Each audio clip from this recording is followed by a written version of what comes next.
وَجَعَلُوا لِلَّهِ مِمَّا ذَرَأَ مِنَ الْحَرْثِ وَالْأَنْعَامِ نَصِيبًا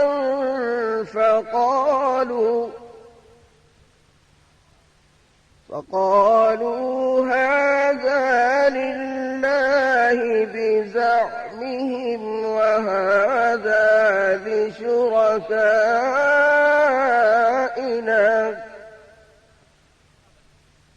فما كان لشركائهم فلا يصل إلى الله وما كان لله فهو يصل إلى شركائهم ساء ما يحكمون۔ اللہ نے جو کھیتی اور چوپائے پیدا کیے ہیں اس کا ایک حصہ انہوں نے اللہ کے لیے مقرر کیا اور بذام خود کہتے ہیں کہ یہ اللہ کے لیے ہے اور یہ ہمارے شرکاء کے لیے ہے۔ تو جو ان کے شرکاء کے لیے ہوتا ہے وہ تو اللہ کے لیے نہیں پہنچتا، مگر جو اللہ کے لیے ہوتا ہے وہ ان کے شرکاء تک پہنچ جاتا ہے۔ کتنا برا ہے وہ فیصلہ جو یہ لوگ کرتے ہیں۔ نمبر 5، بتوں کا قرب حاصل کرنے کا ایک طریقہ یہ بھی تھا کہ وہ مشرکین کھیتی اور چوپایوں میں مختلف قسم کی نظریں مانتے تھے۔ اللہ تعالی سورہ انعام کی آیت 138 میں فرماتے ہیں، وَقَالُوا هَٰذِهِ أَنْعَامٌ وَحَرْثٌ حِجْرٌ لَّا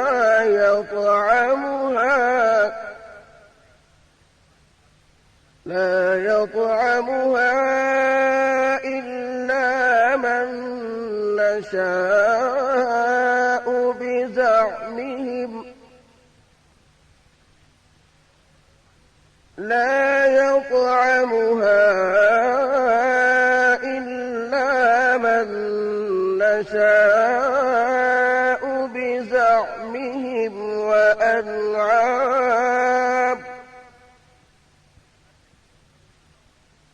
وأنعام حرمت ظهورها وأنعام لا يذكرون اسم الله عليها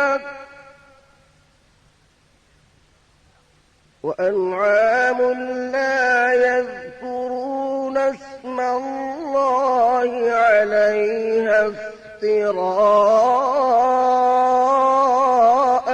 عليه۔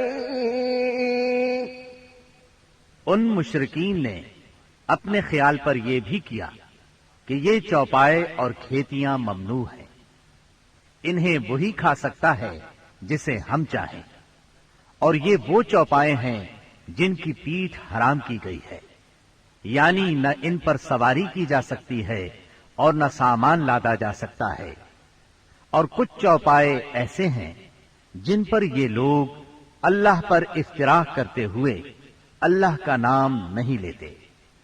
یہ تھے ان کے عقائد۔ انہی جانوروں میں بحیرہ، سائبہ، وسیلہ اور حام تھے۔ سیرت نگار ابن اسحاق کہتے ہیں،